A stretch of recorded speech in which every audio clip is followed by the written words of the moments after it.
I'm Olivia Bradley, and I'm looking forward to launching my debut album at Irish Fest Atlanta this November. And you are listening to the Irish and Celtic Music Podcast. Show number 630.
Welcome to the Irish and Celtic Music Podcast, helping you celebrate Celtic culture through music. I am Mark Gunn. I am a Celtic musician and podcaster, and this podcast is here to build our diverse Celtic community and help the incredible artists who so generously share their music with you. Musicians rely on your support to keep them making music. That means buying merch or tipping them or whatever. But if you do hear music you love, you can also email the artists to let them know you heard them on the Irish and Celtic Music Podcast. You can find a link to all the artists in the show notes along with showtimes when you visit our website at CelticMusicPodcast.com. Olivia Bradley introduced the episode. She's going to be at Irish Fest Atlanta the first weekend of November with new music. And we kicked off the show with the BorderCollies. They too will be at Irish Fest Atlanta. That was The Sweetness of Mary. It's from a single that they have available over on Reverb Nation. There's going to be a lot of great music at Irish Fest Atlanta, November 3rd through 5th in Roswell, Georgia. And I'm excited to share a story from Ashley Davis.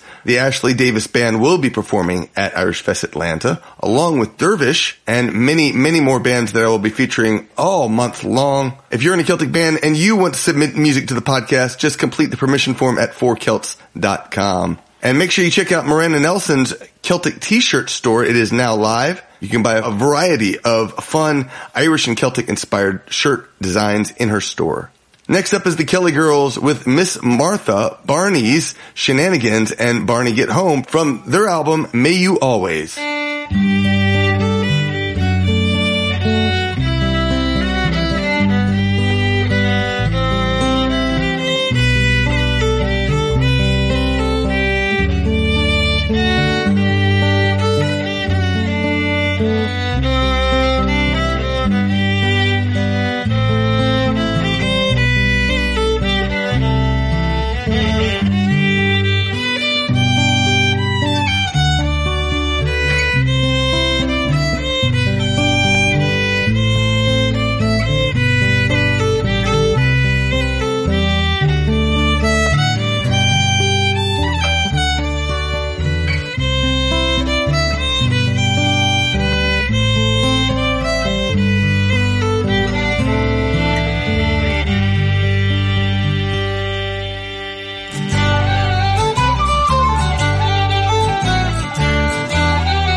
Ships and mother's tears, I left the west coast ringing loud and clear. I was born here, raised here, through pipe and drum. Now I leave these shores, who knows what I'll become. In Wild West times, the church bells rang. My melody was in the hymns they sang. And the mountains and the Ozarks, they took to me and played me with a banjo upon their knee. Well, I am your music, I am your song. Carry me with you, play me forever, we'll always belong. I am your music, I am your song. Carry me with you, play me forever, we'll always belong. Always be strong.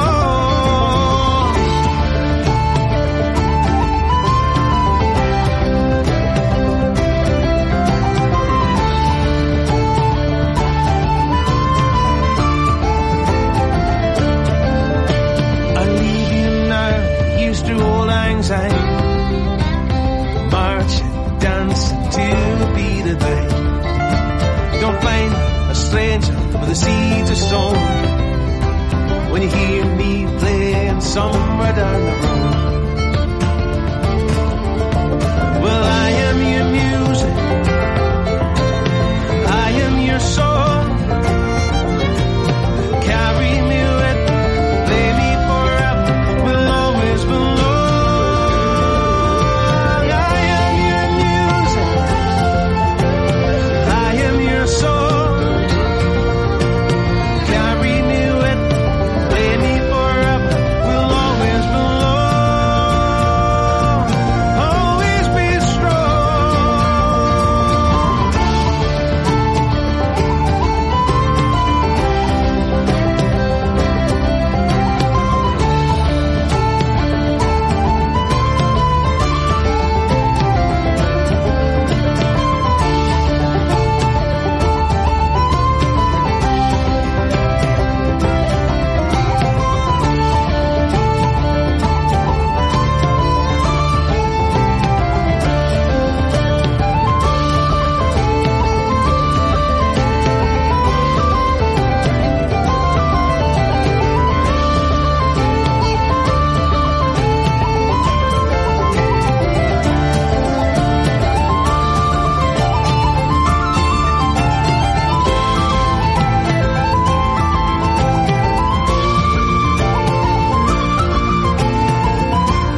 Bonny May, a shepherdin's gone to call the sheep to the fold. And as she sang, her bonny voice it rang over the tops of the downs, right over the tops of the downs.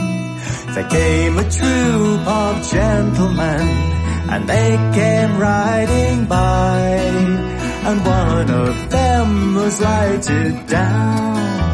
He's asked of her the way, he's asked of her the way.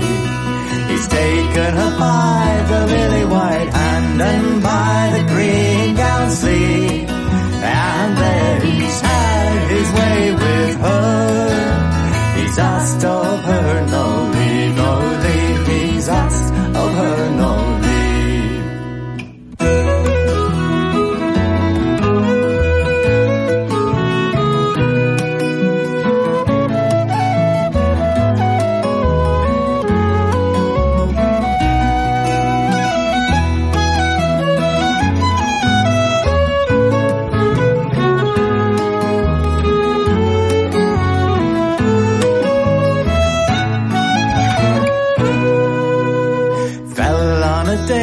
A bonny summer's day, she walks out alone.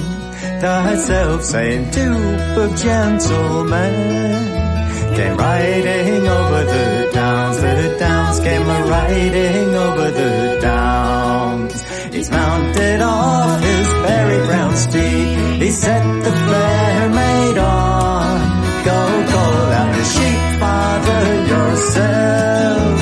She'll never call them again, she'll never call them again. For he's the lord of 20 plough of land, 20 plough and 3, and he's taken away the bonniest lass in all the South country, in all the South country.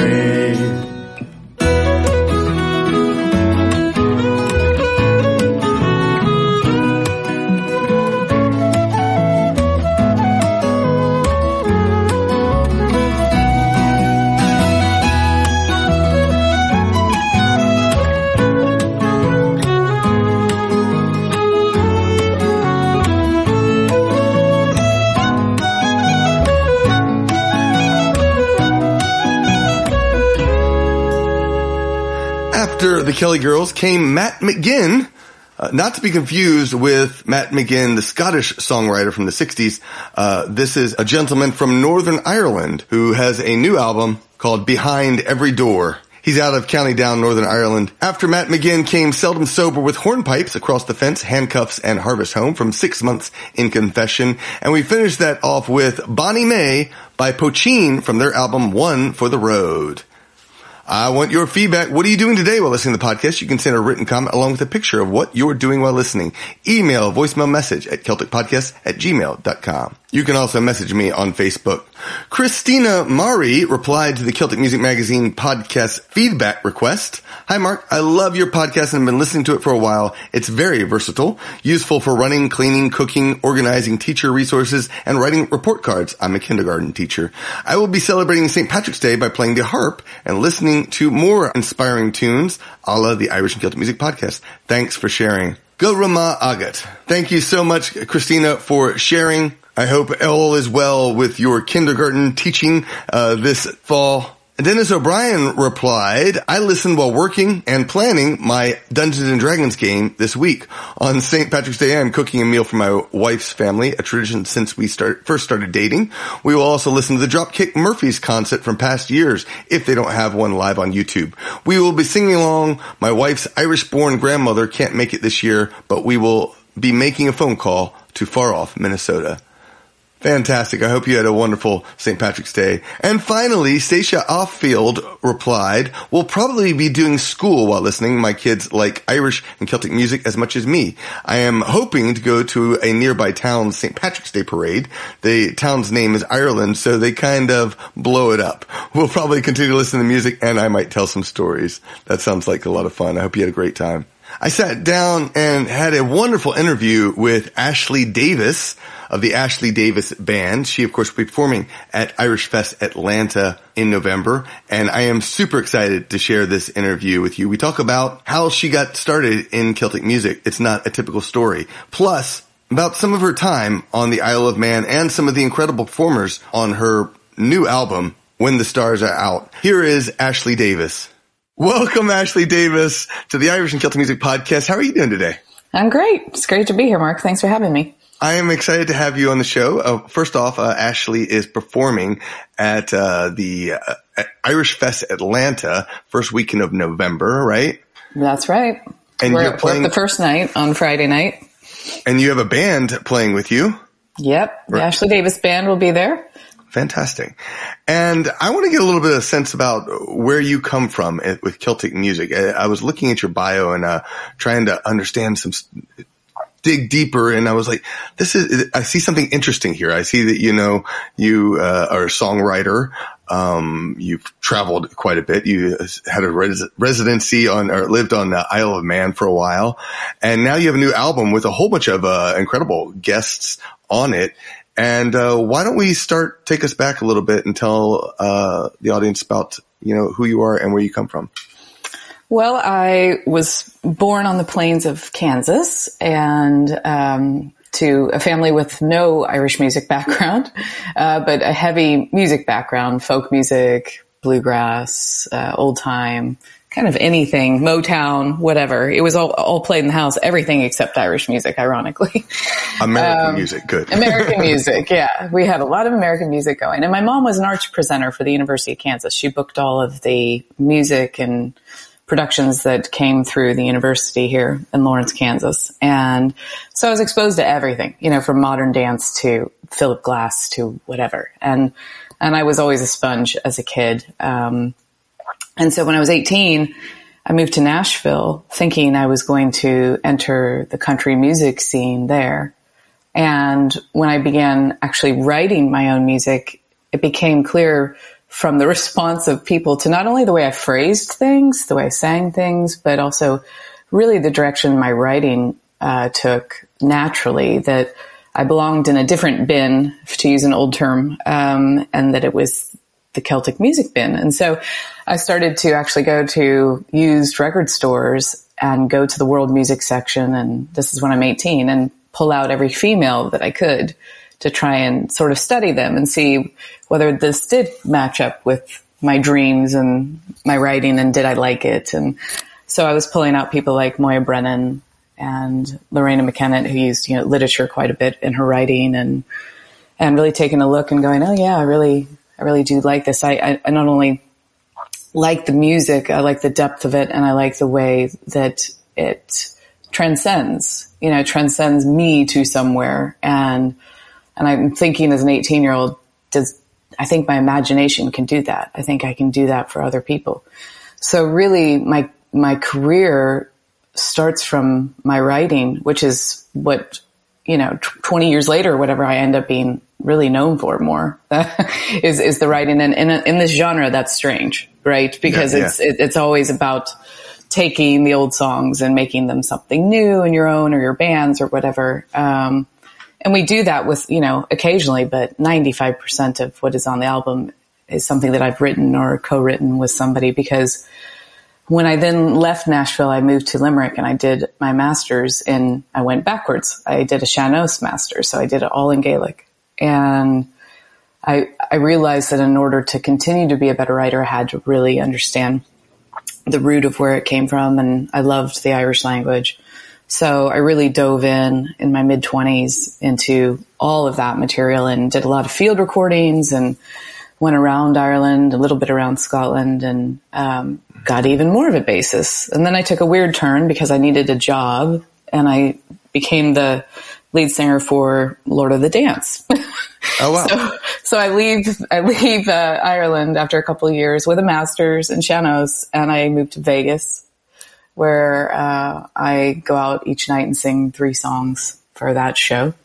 And that lasted a year. And then I moved to New York, and that's when I really started to get to put out my own stuff and I think my first album came out in 2004, and I think I'm working on my 10th right now. So. And your first album was mostly traditional, is that correct? That's the second one. The first one's this first one is sort of me finally getting to write again, because I really wasn't getting to write when I was doing the Shanos thing. And so, so that year I was in Lord of the Dance, I was taking all of this stuff and writing new material. And so the first one is kind of the direction I end up going a bit more. And it's got, a lot of world music elements on it. Then the second one, Down by the Sea, is definitely my most traditional. I go back to Ireland and record that one. So. Okay. Yeah. I do find it fascinating, cause in the Celtic music, as you said, in the Celtic music world, the songwriters are not, my podcast is mostly songwriters, I don't do as much of the traditional songs, a little bit more of the traditional tunes, but it's more of the songwriters, than modern Celtic songwriters, which is not a thing that I think is, typically, highlighted, I feel like, at most festivals, so when I saw that you were a songwriter, it really kind of struck me. It's something I've really been trying to advocate for at festivals, and saying, we always have all these workshops at festivals, right? And I always try and say, can I please teach a songwriting class for people? And some, like I almost said the University of Michigan, at the Muskegon Festival, for a few years I did an in the round, say the Bluebird, where I would invite other artists who were at the festival who write music to come up, and I would interview them like You Are Me, and they would play a song and then move on to the next writer in the round. And that was really cool. And that was the first festival to do that. And I'm hoping I can get that to catch on a little bit more, so that fans really do understand where a lot of this music is coming from and hearing the background of the story. The Grammys have an educational wing, and for about 4 summers in a row, I was going around the country and teaching their world music to all the Grammy camps. Yeah. And that was really interesting, because I would be there with, let's say, a rapper or a hip hop artist or a pop writer. And the kids were just blown away that I actually used a pen and paper still, while these guys are writing on their iPhones, Yeah. Awesome. So it's a really cool world that I hope people start to understand more, that we will, if we don't have people who are generating new music, we're going to be hearing the same music a lot. Yeah. So. Awesome. Well, let's get a taste of your music and your songwriting in particular. Can you tell me a track that you want to introduce for this podcast? I think I'd like to talk about a song that came off of an album that is part of a collection of albums that I have been building over the past decade. I have these winter albums that I titled Songs of the Celtic Winter. And this past winter, I put out the second one, so Songs of the Celtic Winter 2. And I created these albums because I wanted to create secular seasonal albums. And the reason I wanted to do this was because I lived in New York for a decade, and everywhere I went from mid-December to the end of December, you're just bombarded with Christmas music. And I was always standing in line with people who clearly weren't into Christmas. And so I thought, there should be just kind of beautiful secular seasonal music that we could all enjoy. And that was sort of the impetus of it 10 years ago. And then I just really enjoyed writing around the theme of winter and its meaning. And so when I was writing this one a year ago, the war in Ukraine broke out that February. And I was reading the New York Times, and there was this piece called Into Emptiness. And it was written by 2 journalists, an American journalist and an Eastern European journalist. And they were talking to women at the train stop, saying goodbye to their husbands or boyfriends and with their children. And it was just this incredibly moving piece, because they didn't know, as they got on the train and left them, whether they would ever see them again. And just the descriptions of watching them fade away. And it was just, I thought, I have to write around this. And it took me about a year, because it was a very emotional theme and I wanted to get it right in a very poignant way. So I finished it, and I titled it Into Emptiness, and I actually sent it to the New York Times writer, and I amazingly got a response right away about how much he loved it, and he sent it to his partner, his interpreter, and she sent me a beautiful note, and they said, you absolutely nailed the way that it felt talking to these people. And so that was a really cool story for me about working with somebody else's writing and trying to make it something that people could feel through music. So Into Emptiness.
All right, we're back, and one of the things that also you mentioned, I think I saw in your bio, was that you spent some time on the Isle of Man. And next year I'm doing a Celtic invasion of the Isle of Man, and we're going to explore the island, get to know it, and I would personally, I want to find out first off how you ended up there, why you ended up there, and second of all, I'd like to find out some cool things to see and do while you were there. That's kind of it's almost like the one I talked about, the New York Times. If I see something really interesting, I tend to reach out to someone, even if I know I might not even get a response. And there was this album that I found in the library at the University of Limerick when I was a grad student there, and it was just sort of buried, and it was by this woman named Emma Christian, and it was all songs in Manx with her playing the harp. And the songs were so beautiful, and the modes were all in this very kind of dark minor keys. And I really became fascinated with this branch of the Gaelic language of Manx, and talked to a lot of my Irish-speaking friends about the language itself. And then I ended up reaching out to the woman who was the government head, I'm not sure of her title, who runs basically the traditional music wing of the government, sort of protects it and helps keep, the music alive and in the schools and the kids learning the songs. And I said, I would love to come I would love to come over and do a visit and an immersion and do some workshops with your people, but also be able to sit and do some field recordings. And amazingly, she said yes. And they had a little budget, for me to come over and do it. And I stayed in her house and traveled around. And I actually met Emma Christian and got to record her in a church, did some field recordings with her. And I did a workshop on songwriting with all the locals, which was really fun. And then at the very end of it, I did a small concert in Douglas, which is their main port town that you'll take your boat into when you go there, most likely. It's a much smaller island than you think. So I remember getting there the first night and they said, we're going to go to Peel, which is on the western side of the island. And I thought, oh man, I have just, flown over. I'm so jet lagged. I don't know if I can make a session and driving all the way across the island. I'm thinking like Dublin to Galway, right? And they're like, it's just 12 miles. I'm like, okay, I can handle 15 minutes in a car over to a session. So that's like one of the things that's striking is, how small it is. There's a wonderful railroad that runs from Douglas down to the southern point. So there's Little Mannanan and then there's Big Mannanan that are the big hills at the top and the bottom that they say guard the island. Mannanan is the god of the island. And they say that when the Viking invaders would come, he would swoop his big cloak around the island so that they couldn't see it. So they would pass it and they'd go to Ireland instead. And so that's how he is their god that you'll see a lot over there. So, that song, the Mannanan song, which I believe we're going to play here, is that whole idea of that, there's the king and Mannanan is the king. So Henri is the king that you'll hear in that. Is there anything in particular in the Isle of Man that, something small that you didn't, that was just stood out, that was really interesting location wise? I'm reaching to trying to find some, really cool, extra cool things to see. I can't, it's 2006, so I'm reaching back. Yeah.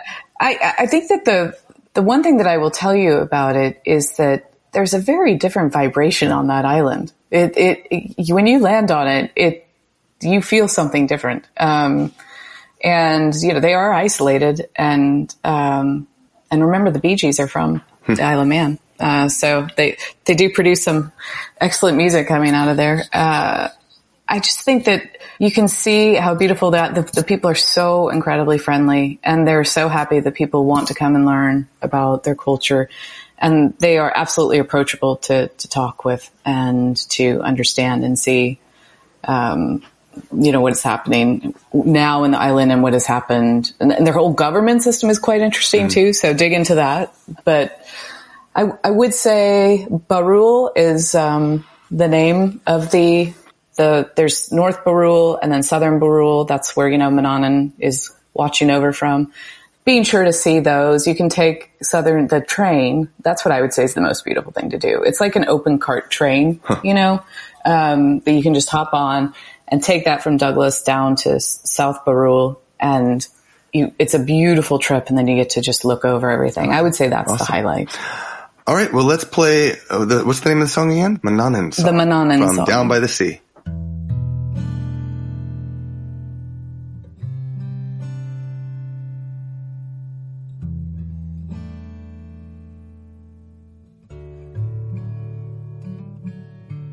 Great Henri, turn chief of Flaunis, Irish Shaheen, to small lock Faro. Great Henri, turn chief of Flaunis, Irish Shaheen, to small lock Faro.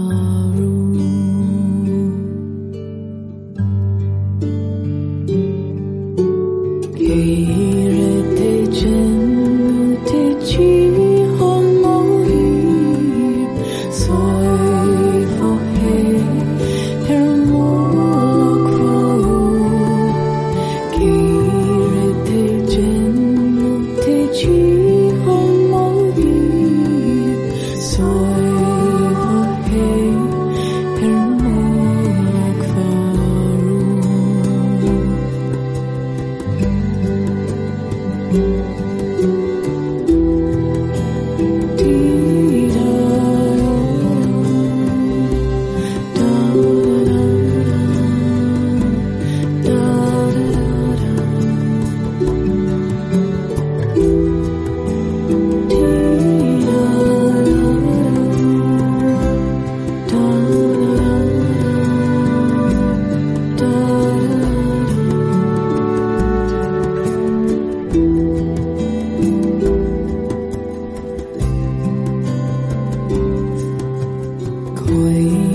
So Ashley, one of the things again that struck me really fascinatingly was that it feels like that, much like me, I was not raised on Celtic music, but is the fact that you seem like a bit of an outsider in the traditional Irish music world.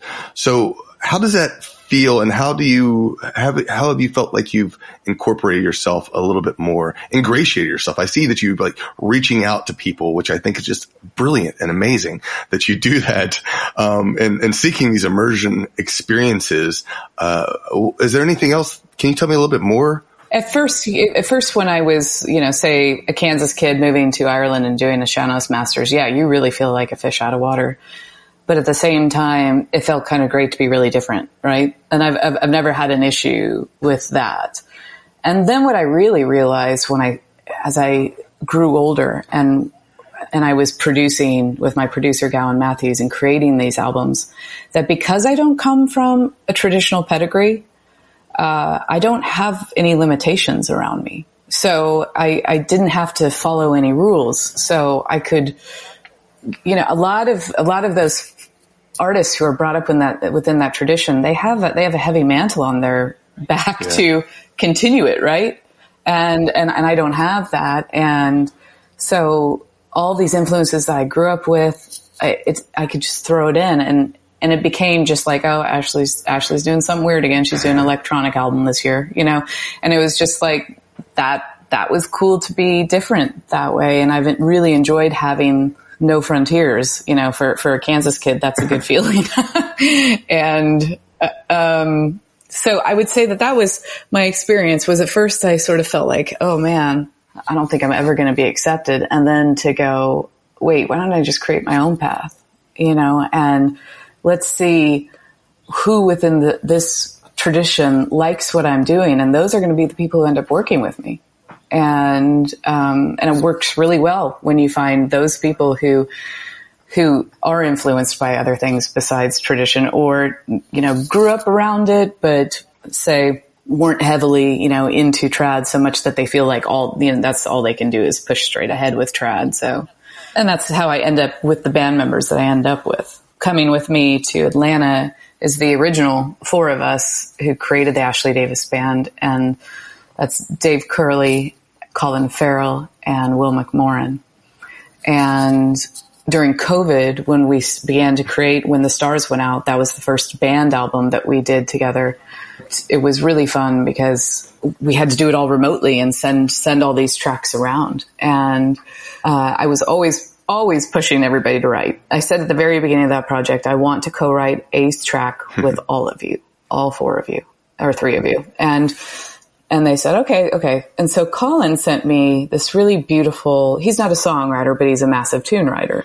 And he sent me this really beautiful fiddle, waltz. And I thought, okay, that's great. And he's like, I don't play guitar, so I'm not going to be able to like sit down and move that into some kind of a song melody for you. And I said, no, that's okay. So I sat down with the guitar and I took it and kind of retweaked it a little bit to become a song melody. And then I wrote the lyrics to it. And then I went to Dave Curley and I said, hey, I really think this is a duet by the way that I wrote it. And I wrote it from the standpoint of, I don't know, sometimes I'll read a line in a book or something said a certain way around me. And the line, when he loved her too, really struck me because it's like, this woman still loves this person, but he doesn't anymore. But at one time he did, right? And so it's sort of this reminiscence of that, the song. And so Dave and I do it as a duet, but then Colin, you can hear his original fiddle waltz, that moves from the beginning and then in the middle and then at the end. And it's one of my favorites that we will definitely play on that Friday night in Atlanta. And so Irish Fest Atlanta, it's again happening the first weekend of November. What is that? Well, you'll be there on the 3rd. We play on the night of the 3rd. Yeah. And then we're also teaching workshops all day on that Saturdays. So check that out. Yeah, definitely. We will, hopefully some of the people will go over to the festival website and check that out. Last thing, can you tell me where people can find you online and get your music and all that good stuff? Yeah, if they go to ashleydavisband.com, you'll find a lot of interesting stuff there. Everything from some news to music and history and that sort of thing. And this final track we're going to play is When He Loved Her Too from your album When the Stars Went Out, the Ashley Davis Band with Dave Curley. Thank you so much, Ashley. I really appreciate you spending some time with me and my audience, and I hope that everyone enjoyed this. And if you did, make sure you go over to what's your, again, AshleyDavisBand.com? Ashley Davis Band. Yeah, AshleyDavisBand.com. Yep. Awesome. Well, thank you so much. And here is When He Loved Her Too.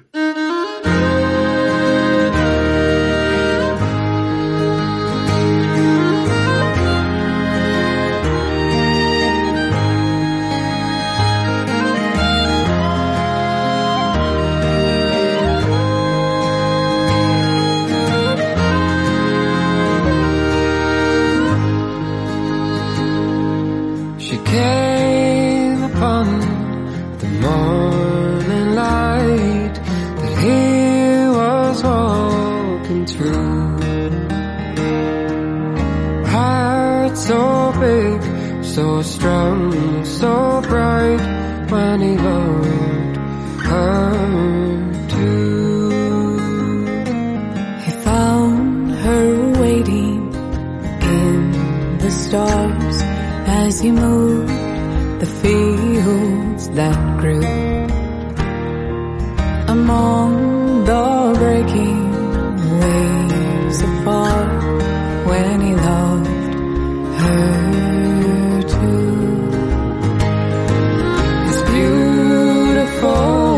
She said, I read you in a book. You would come and by my side, you would always be forever free.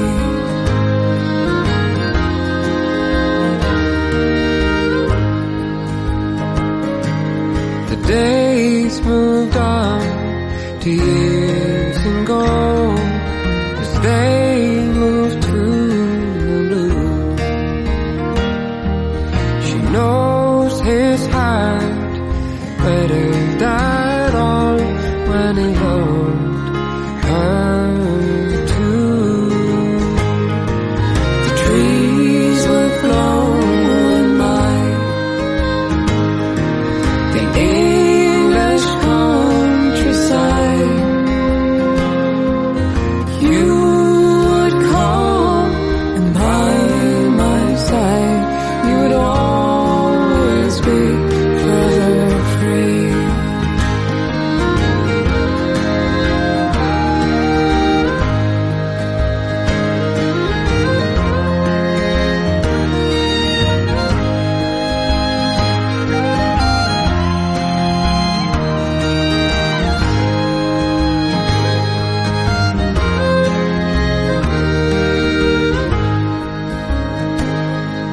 The moons now hang above their heads.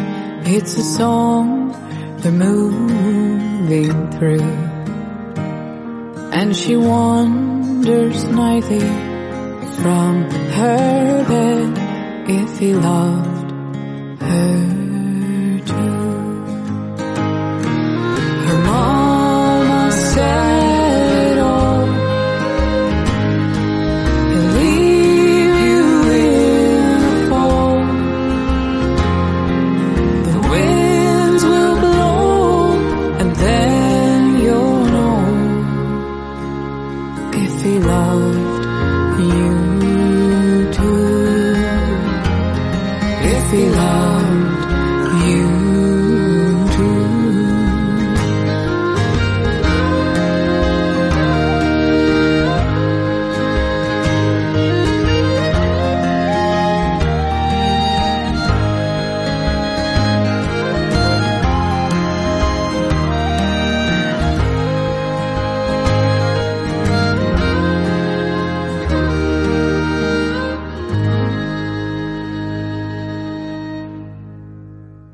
I hope you enjoyed that interview with Ashley Davis. I'm so excited to hear her in November. Go to ashleydavisband.com for more details. And thank you, patrons of the podcast. Because of your kind and generous support, this show comes out 4 times a month.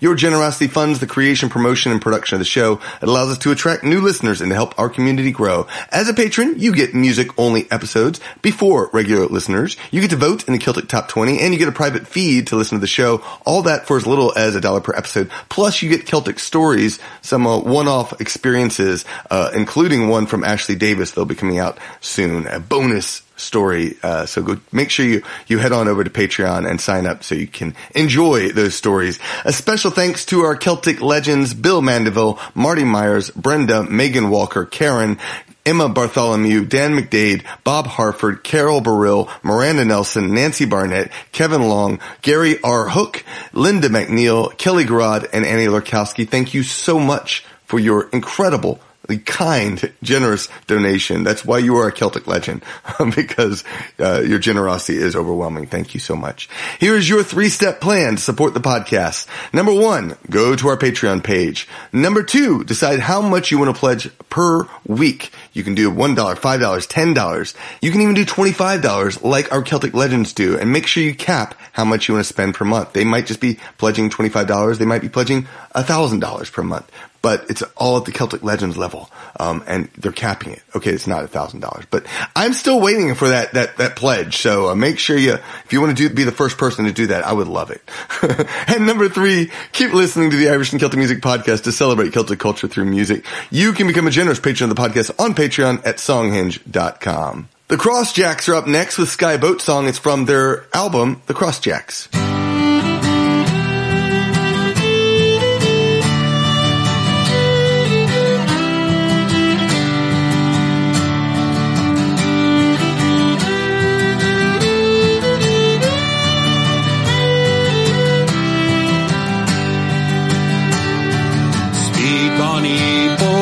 Like a bird on the wing, onward the sailors cry. Carry the lad who's born to be king over the sea to Skye. Loud the winds howl, loud the waves roar, thunderclaps fill the air. Baffled our foes stand on the shore, follow they will not dare. Speed bonny boat like a bird on the wing, onward the sailors cry. Carry the lad who's born to be king over the sea to Skye. Though the waves leap, soft shall ye sleep, ocean's a royal bed. Rocked in the deep, Flora will keep watch by your weary head. Speed bonny boat like a bird on the wing, onward the sailors cry. Carry the lad who's born to be king over the sea to Skye. Many's the lad fought on that day, well the claymore could weave. When the night came, silently lay dead on Culloden's field. Speed bonny boat like a bird on the wing, onward the sailors cry. Carry the lad who's born to be king over the sea to Skye.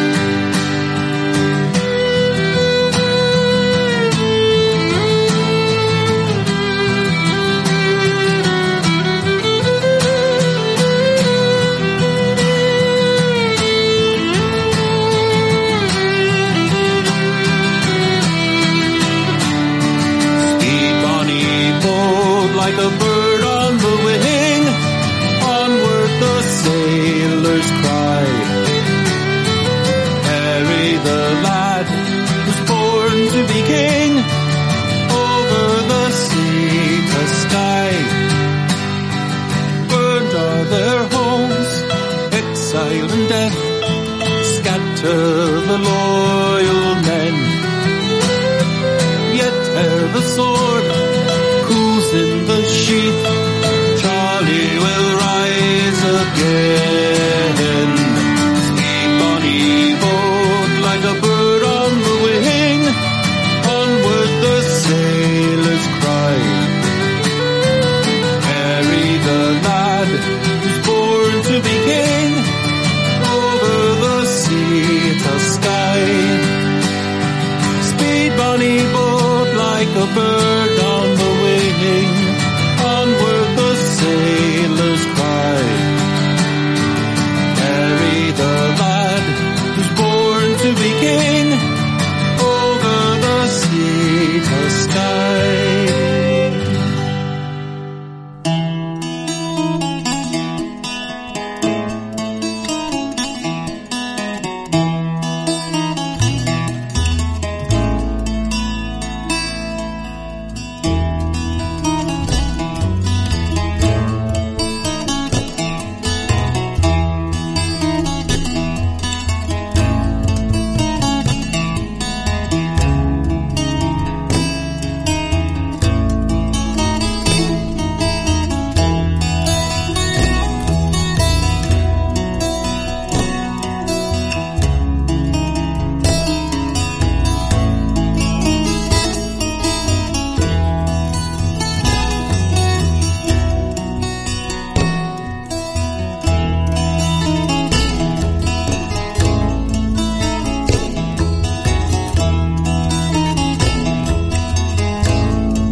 this letter to tell of my grief and pain. And as I lie imprisoned, how I long to see you again. And you, my beloved mother, and all my comrades dear, I will write these words in my own blood, for no pen nor ink be near.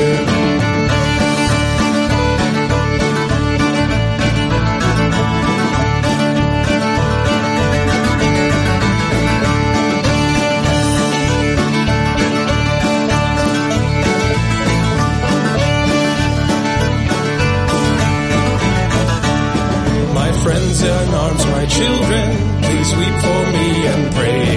Now I fought to keep our country so that we may always be free. And when you receive this letter, please weep for me and pray that I might die with bravery all alone that fateful day.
Daniele Scardovi sent me a couple singles. This is Against the Tide. Daniele is out of Italy.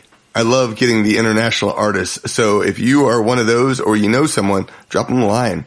After Daniele Scardovi came Poitín Band, not to be confused with Poitín at the start of the show. That's the Poitín at the start was from the Czech Republic. Poitín Band is out of Fargo, North Dakota.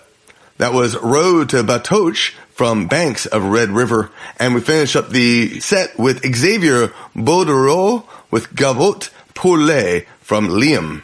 Hey, if you enjoyed the music in this show, make sure you vote for your favorite track in the Celtic Top 20 for 2023. This is our way of finding the best songs and artists for the year. You can vote for as many songs and tunes that inspire you in each episode. Your vote helps me create next year's Best Celtic Music of 2023 episode. So go cast your vote today. You can also find a Spotify and YouTube playlist with many of these top tracks. So go check it out. We're going to finish up with the Tannahill Weavers' Grat for Gruel from Live and In Session. I hope you have a wonderful week. And I look forward to coming back again next week to share even more music from Celtic musicians around the globe and also performing at Irish Fest Atlanta. Take care. Sláinte.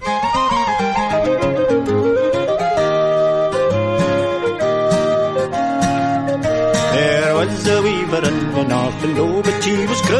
Oh, the very first night when he was wed, he sat in a Grat for Gruel. He sat in a Grat for Gruel. Oh, he couldn't want his Gruel. Oh, the very first night when he was wed, he sat in a Grat for Gruel. There's nae a spin in all the hoose for this up your Gruel. Oh, the girl's fatal day with me, for I'm in hame a Gruel.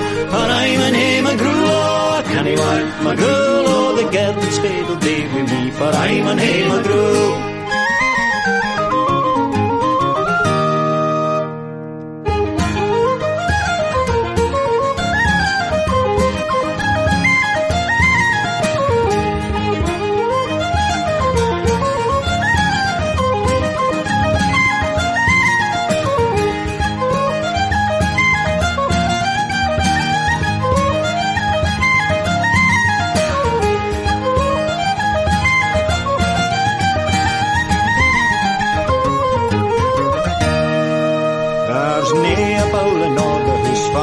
Up your Gruel, oh, the horse is truffled day with me, for I'm in hame a Gruel, for I'm in hame a Gruel, oh, can he want my Gruel, oh, the horse is truffled day with me, for I'm in hame a Gruel.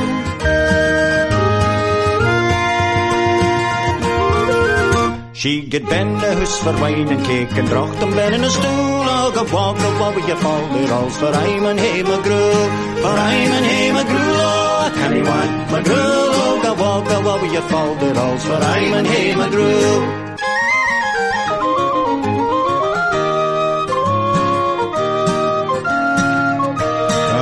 Young lassies and listen to me, and never marry a weaver. The very first night when he was wed, he sat in a Grat for Gruel. He sat in a Grat for Gruel, oh, he couldn't want his Gruel. Oh, the very first night when he was wed, he sat in a Grat for Gruel. He sat in a Grat for Gruel, oh, he couldn't want his Gruel. Oh, the very first night when he was wed, he sat in a Grat for Gruel.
The Irish and Celtic Music Podcast is produced by Mark Gunn, the Celt Father, and our patrons on Patreon. The show is edited by Mitchell Peterson with graphics by Miranda Nelson Designs. Visit our website to subscribe to the show. You can find links to all of the artists played in this episode. Todd Wiley is the editor of the Celtic Music Magazine. Subscribe to get 34 Celtic MP3s for free. Plus, you'll get 7 weekly news items about what's happening with Celtic music and culture online. Best of all, you will connect with your Celtic heritage. Please tell one friend about this podcast. Word of mouth is the absolute best way to support any creative endeavor. And finally, remember to reduce, reuse, recycle, and think about how you can make a positive impact on your environment. Promote Celtic culture through music at CelticMusicPodcast.com.